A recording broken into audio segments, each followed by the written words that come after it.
Bonjour et bienvenue sur le journal du geek. Aujourd'hui voici une présentation vidéo du nouveau HTC Hero qui va venir compléter le test réalisé sur le blog.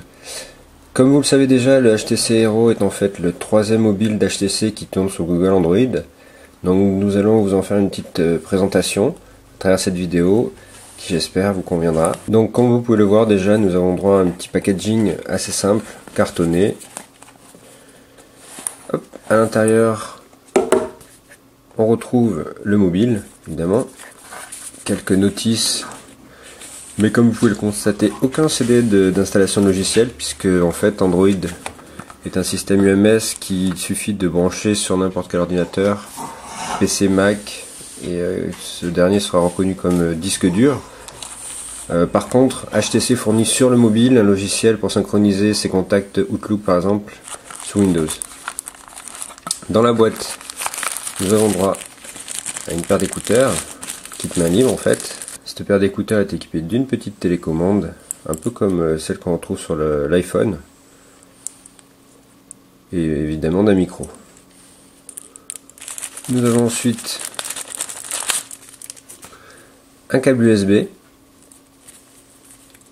donc un câble USB qui n'est pas propriétaire, qui est mini USB standard. Même si la forme est étrange, n'importe quel câble mini USB en fait conviendra. Et un chargeur. Un chargeur USB, puisque de toute façon le mobile peut se recharger aussi via le câble USB branché à un ordinateur. Et pour terminer, une micro SD de 2 Go. Parce qu'en fait, le HTC Hero embarque très peu de mémoire interne. En fait, il embarque 512 mégas. Donc, HTC fournit une micro SD de 2 Go, mais bon, bien sûr, vous pouvez mettre beaucoup plus, 8, 16, même 32. Passons maintenant au téléphone en lui-même. Donc, le modèle que nous avons, c'est un modèle brown, noir en fait, et marron. Il existe un modèle blanc, mais qui n'est pas disponible en France. Officiellement bien entendu, toujours possible de se le procurer ailleurs. Donc l'appareil, comme vous pouvez le voir, un design un peu spécial en fait, avec un bas incurvé. Ça ne plaît pas à tout le monde.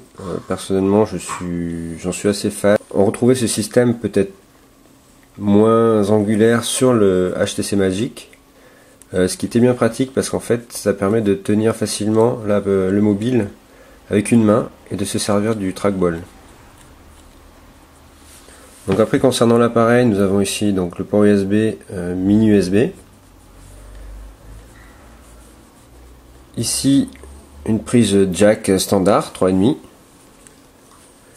Ici un appareil photo de 5 mégapixels mais pas de flash. Et enfin sur ce côté là les touches pour le volume. Devant, donc, nous avons l'écran bien évidemment qui est en vert et qui est capacitif, tactile capacitif, pardon. Les touches décrocher, raccrocher, la touche menu qui est une touche menu option en fait qui vous permet d'accéder à toutes les options quand vous êtes dans une application ou dans le navigateur ou même sur la home page, on verra ça tout à l'heure. Et la touche home qui vous permet à tout moment de revenir sur le menu. Juste en dessous, nous avons le trackball, une petite bille en fait qu'on retrouve chez BlackBerry aussi, qui est bien pratique. Un bouton recherche qui vous permet de rechercher à tout moment une page internet ou autre chose, on verra aussi cela tout à l'heure. Et enfin la touche retour qui permet de revenir en arrière à chaque fois. Quand vous êtes dans un menu, vous revenez en arrière avec cette touche. Enfin, à l'intérieur,